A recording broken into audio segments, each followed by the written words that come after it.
ஓம் சாந்தி 26/9/2022 சாக்கார முரளி. இன்று சிவ பகவான் கூறுகிறார், இனிமையான குழந்தைகளே, ஆன்மீக தந்தை இந்த ருத்ர ஞான யஜ்யத்தை படைத்திருக்கிறார். பிராமணர்களாகிய நீங்கள்தான் இந்த யஜ்யத்தை பாதுகாக்க கூடியவர்கள். நீங்கள் மகிமைக்குரியவர்களாக ஆகிறீர்கள், ஆனால் தனக்கு பூஜை செய்வித்துக் கொள்ள முடியாது. கேள்வி: குழந்தைகளாகிய உங்களுக்குள் எப்போது ஞானம் முழுமையாக தாரணை ஆகிவிடுகிறதோ அப்போது அந்த நேரத்தில் உங்களுடைய நிலை எப்படி இருக்கும்? பதில்: அந்த நேரத்தில் உங்களுடைய நிலை ஆடாததாக, அசையாததாக இருக்கும். மாயாவின் எந்த விதமான புயலும் அசைக்க முடியாது. நீங்கள் கர்மாதீத நிலை அடைந்து விடுவீர்கள். இதுவரை ஞானத்தின் முழுமையான தாரணை ஆகாத காரணத்தினால் மாயாவின் புயல்கள், கனவுகள் எல்லாம் வருகிறது. இது யுத்த மைதானமாக இருக்கிறது. புது புது ஆசைகள் உருவாகிறது. ஆனால் நீங்கள் அதையெல்லாம் பார்த்து பயப்படக்கூடாது. தந்தையிடம் இருந்து ஸ்ரீமத் பெற்று முன்னேறி கொண்டே இருக்க வேண்டும். இந்த முரளில பாபா, நான் உங்களை சொர்க்கத்தின் தேவதையாக மாற்ற, ஆனால் மாயா உங்களை சுடுகாட்டின் பிணங்களாக ஆக்கிடுறது அப்படின்றார். அதற்கு காரணம் ஸ்ரீமத் படி சரியாக நடக்கிறதில்ல. ஆகையால ஞானத்தை விட்டு போயிடுறாங்க. அதனால பாபா சுடுகாட்டு பிணங்களாக மாத்திடுறது மாயா அப்படின்றார். இங்க மதுபனுக்கு வரீங்க அப்படின்னா யோகா கத்துக்கிறதுக்காக வரல, இங்க டைரக்டா முரளி கேட்கறதுக்காக வரீங்க. சிவபாபானுடைய முரளியை டைரக்டா பிரம்மா வாய் மூலமா கேட்கறதுக்காக வரீங்க. முரளின்னா உங்களுக்கு ரொம்ப பிடிக்கும் தானே?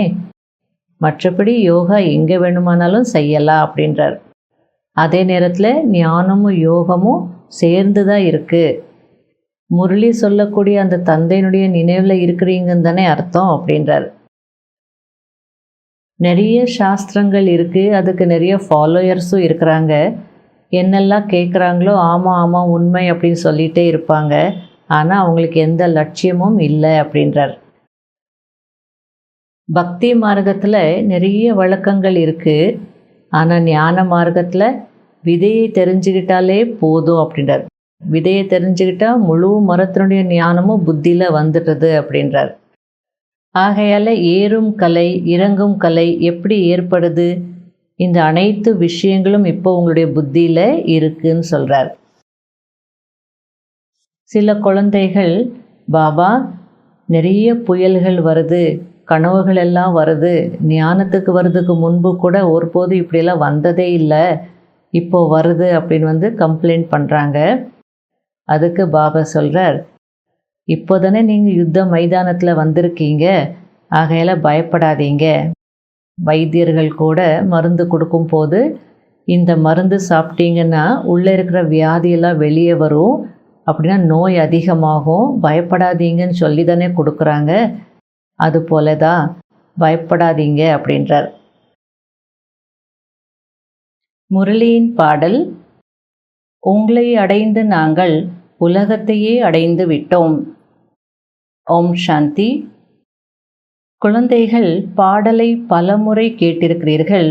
இப்போது அதன் அர்த்தத்தில் நிலைத்திருக்க வேண்டும். லட்சியத்தை பிடித்து கொண்டு விட்டீர்கள். யாரை அரைகல்பமாக நினைவு செய்தோமோ அந்த எல்லையற்ற தந்தையிடமிருந்து நாம் இப்போது எல்லையற்ற ஆஸ்தி அடைந்து கொண்டிருக்கிறோம். ராவணன் ஆஸ்தியை அபகரிக்கிறான். உலகத்தினர் இந்த விஷயங்களை அறியவில்லை. குழந்தைகளாகிய நீங்கள் அறிவீர்கள். இது ருத்ர ஞான யஜ்யமாகும், எந்த மனிதனுடையதும் அல்ல. பிரஜாபிதா இந்த யஜ்யத்தை படைக்கவில்லை. இது ருத்ர யஜ்யமாகும். ஞானக்கடல், அதாவது சிவன் இந்த யஜ்யத்தை படைத்திருக்கிறார். பலவிதமான யஜ்யங்களை படைக்கிறார்கள் அல்லவா? உதாரணத்திற்கு தட்ச பிரஜாபதி என்று சொல்கிறார்கள். அப்படி தட்ச பிரஜாபதி என்று யாரும் இல்லை. பிரம்மா பிரஜாபிதா ஆவார். தட்ச பிரஜாபதி என்ற வார்த்தை எங்கிருந்து வந்தது? அதாவது பக்தி மார்க்கத்தில் தட்ச பிரஜாபதி யாகங்கள் படைக்கிறதுக்கு ரொம்ப ஃபேமஸ். விதவிதமான யாகங்களை எல்லாம் படைக்கிறார். அதுக்கு பாபா சொல்கிறார், தக்ஷ பிரஜாபதின்னு யாரும் இல்லை, பிரஜாபிதா தான். ஆனால் தட்ச பிரஜாபதி என்ற வார்த்தை எங்கிருந்து வந்தது அப்படின்னு கேட்குறார். அவர்கள் படைக்கும் யஜ்யங்கள் அனைத்தும் பொருட்களை அர்ப்பணிக்கும் பௌதீக யஜ்யம். இது ஆன்மீக தந்தையின் ஆன்மீக யஜ்யம். இதற்கும் பிராமணர்கள் தேவை. நீங்கள் மகிமைக்குரியவர்களாக ஆகிறீர்கள். உங்களுக்கு பூஜை இப்போது நடைபெறாது. ஒருவேளை தேகதாரிகளுக்கு பூஜை செய்கிறார்கள் என்றால் அது தவறாகும். அதாவது சிவபாபா யஜ்யத்தை படைச்சிடுறார். ஆனால் அதை பராமரிக்கிறதுக்கு பிராமணர்கள் தேவை. நீங்கள் தான் உதவி செய்திருக்கீங்க, உதவியாளர்களாக இருந்து எல்லாத்தையும் ஸ்வாகா பண்ணியிருக்கீங்க. ஆகையால் நீங்கள் மகிமைக்குரியவர்களாக ஆகிறீங்க அப்படின்றார். ஆனால் இப்போ உங்களுக்கு பூஜையெல்லாம் கிடையாது. சத்தியுகத்தில் இருக்கும் தேவி தேவதைகள்தான் தூய்மையானவர்கள், பூஜைக்குரியவர்கள். கலியுகத்தில் கணவன்தான் கண்கண்ட தெய்வம். இங்கு கணவன்தான் உன்னுடைய குரு, ஈஸ்வரன் என அனைத்துமாக இருக்கிறார் என்று மனைவியிடம் சொல்வது இந்துக்களின் வழக்கமாக இருக்கிறது. அதனால் கணவரின் கால்களை கழுவி அந்த தண்ணீரை குடிப்பார்கள். ஆனால் இப்போது அந்த வழக்கம் எல்லாம் இல்லை. சிவில் திருமணங்களில் கணவன்தான் உன்னுடைய குரு, ஈஸ்வரன் என அனைத்துமாக இருக்கிறார் என்ற வார்த்தையை கூறுவது கிடையாது. இவை அனைத்தும் ஏமாற்று வேலையாகும். அதனால்தான் லக்ஷ்மி நாராயணனின் பாதங்களை பிடித்துவிடும் சித்திரங்களை உருவாக்கி இருக்கிறார்கள். அவரும் இவை அனைத்தையும் செய்தார். ஆகையால் ஹிந்து பெண்களும் அதை செய்ய வேண்டும் என்று நினைக்கிறார்கள். ஹாஃப் பார்ட்னரை இதையெல்லாம் செய்ய வைப்பார்களா என்ன? சுப்ரீம் நீதிபதி சிவபாபா ஒருவர்தான். அவர்தான் சத்தியமானவர். ஆக்யூரேட் ஆனவர் ஒரே ஒரு தர்மராஜர்தான். சத்யுகத்தில் நீதிபதி போன்றவர்கள் இருக்க மாட்டார்கள். ஏனென்றால் அங்கு இந்த மாதிரியான விஷயங்கள் நடப்பது கிடையாது. கணக்கு வழக்குகள் அனைத்தையும் முடித்து கொண்டு அங்கு சென்று விடுவீர்கள். பிறகு புதியதாக சதோ பிரதானம், சதோ ரஜோ தமோவில் வருவீர்கள். நீங்கள் பார்க்கின்ற ஒவ்வொரு பொருளும் புதியதிலிருந்து அவசியம் பழையதாக ஆகிறது. உலகமும் புதியதிலிருந்து பழையதாக ஆகிறது. இது பழைய உலகமாகும். ஆனால் எவ்வளவு பழையது என்பது யாருக்கும் தெரியாது. குழந்தைகளாகிய நீங்கள் இங்கு யோகா அல்லது நினைவு செய்ய கற்றுக்கொள்வதற்காக வரவில்லை. இங்கு நீங்கள் வருவதே நேரில் முரளி கேட்பதற்காக. முரளி மிகவும் பிடித்திருக்கிறதல்லவா? அதாவது பாபா என்ன சொல்ல வரார் அப்படின்னா, இங்கே மதுபனுக்கு வரீங்க அப்படின்னா யோகா கற்றுக்கிறதுக்காக நீங்கள் வரல. இங்கே டைரெக்டாக பாபாவுடைய முரளியை கேட்குறதுக்காக வரீங்க. டைரெக்டாக முரளி கேட்குறது உங்களுக்கு ரொம்ப பிடிச்சிருக்கு இல்லையா அப்படின்றார். யோகா நீங்கள் எங்கே வேணுமானாலும் அமர்ந்து செய்ய முடியும். இங்கு உங்களுடைய படிப்பு மற்றும் யோகா இரண்டும் ஒன்றாக சேர்ந்து இருக்கிறது. கற்பிப்பவரையும் நினைவு செய்ய வேண்டும். என் ஒருவனை நினைவு செய்யுங்கள் என்று தந்தை கூறுகிறார். அதாவது ஞானமும் யோகமும் இரண்டுமே ஒன்றாக சேர்ந்திருக்கு அப்படின்றார். அப்படின்னா முரளி கேட்கும் போது நீங்கள் யாரை நினச்சிட்ருப்பீங்க? பாபாவுடைய மகா வாக்கியங்கள் கேட்கும் போது பாபா சொல்கிறார் அப்படின்னு பாபாவுடைய நினைவு தானே இருக்கும். அதில் முரளி கேட்டால் கூட அதுலேயும் யோகா இருக்குது. யோகா பண்ணும்போது ஞானத்தினுடைய அடிப்படையில் தானே யோகா பண்ணுறீங்க, ஆகல ஞானமும் யோகமும் சேர்ந்திருக்கிறது அப்படின்றார்.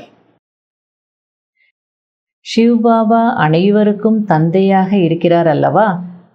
பிரம்மாவும் அவசியமாக தந்தையாக இருக்கிறார்.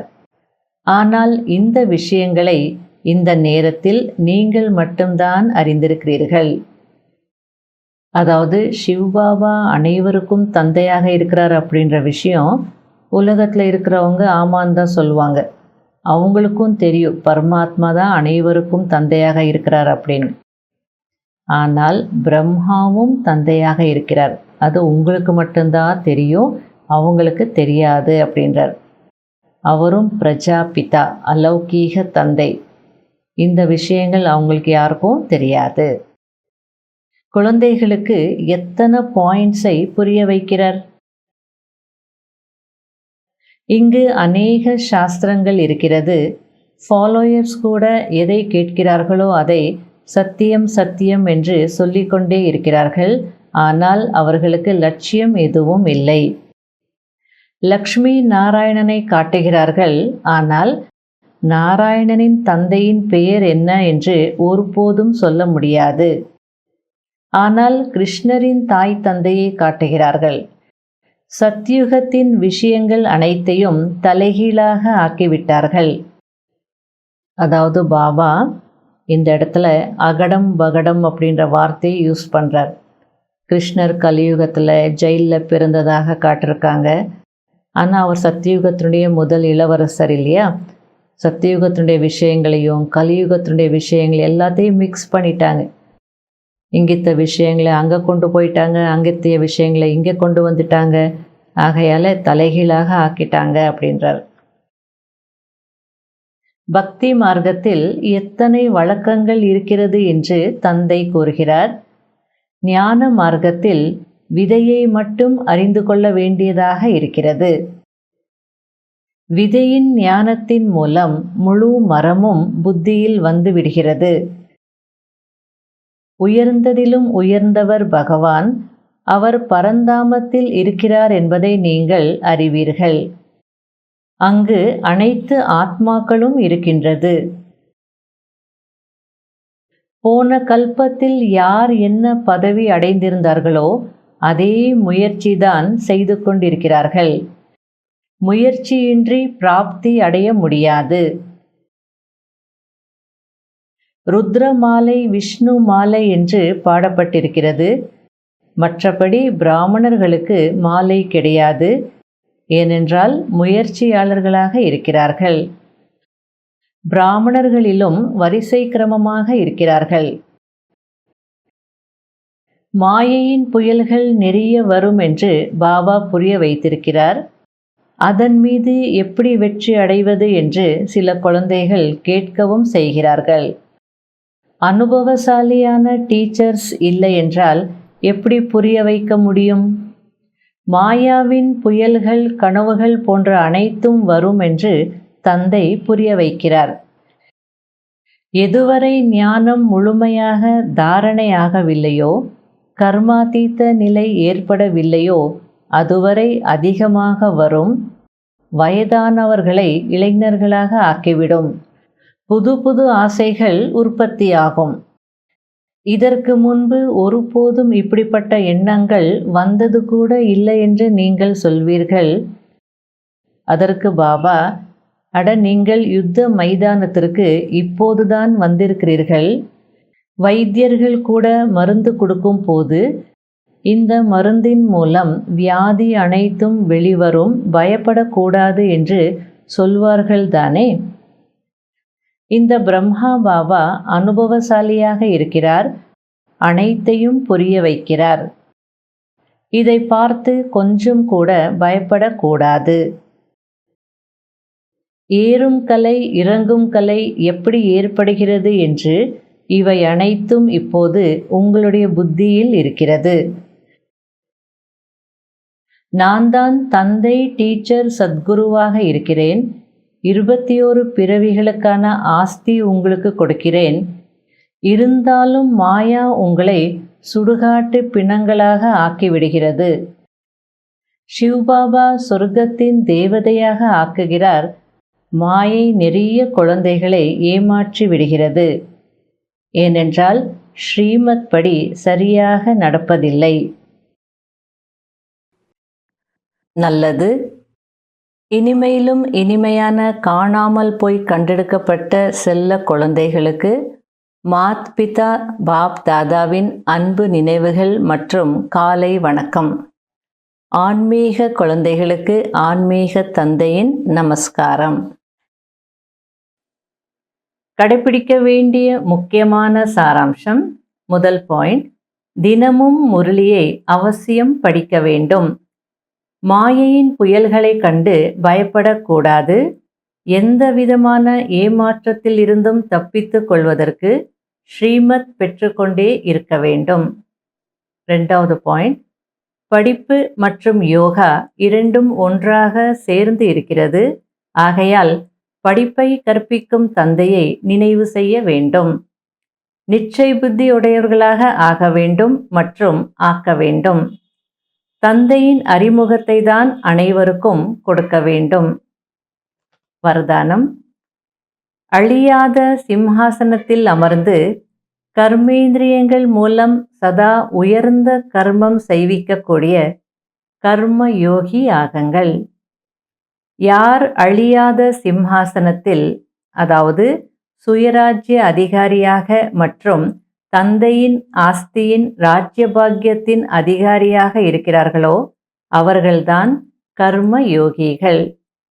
யார் சதா அழியாத சிம்ஹாசனத்தில் அமர்ந்து கர்மம் செய்கிறார்களோ அவர்களுடைய கர்மம் உயர்ந்ததாக இருக்கும். ஏனென்றால் அனைத்து கர்மேந்திரியங்களும் லா அண்ட் ஆர்டர், அதாவது சட்ட ஒழுங்குப்படி இருக்கும். ஒருவேளை யாராவது சிம்ஹாசனத்தில் சரியாக அமரவில்லை என்றால் அங்கு சட்ட ஒழுங்கு இருக்க முடியாது. எனவே சிம்ஹாசனத்தில் அமர்ந்திருக்கும் ஆத்மாக்கள் சதா யதார்த்த கர்மம் மற்றும் யதார்த்த கர்மத்தின் உடனடி பலனை சாப்பிடக்கூடியவர்களாக இருப்பார்கள். அவர்களுக்கு குஷியும் கிடைக்கிறது என்றால் சக்தியும் கிடைக்கிறது. ஸ்லோகன். யாருக்கு பிராமண கலாச்சாரத்தின் மீது அன்பு இருக்கிறதோ அவர்கள்தான் பிரம்மா பாபாவிற்கு பிரியமானவர்கள். ஓம் சாந்தி.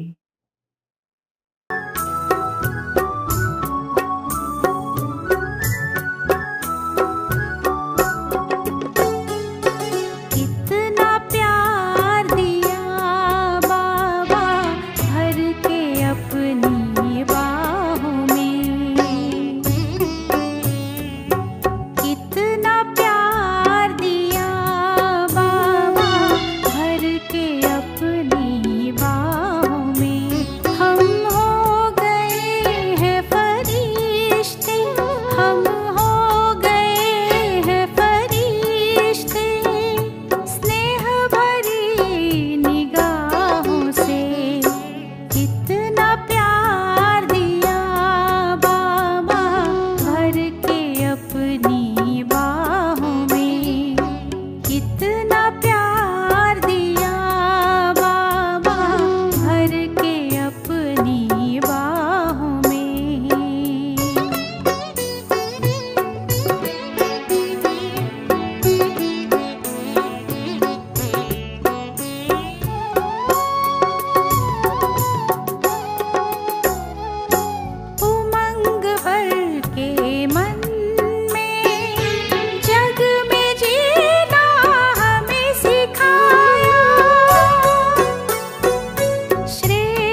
अपनी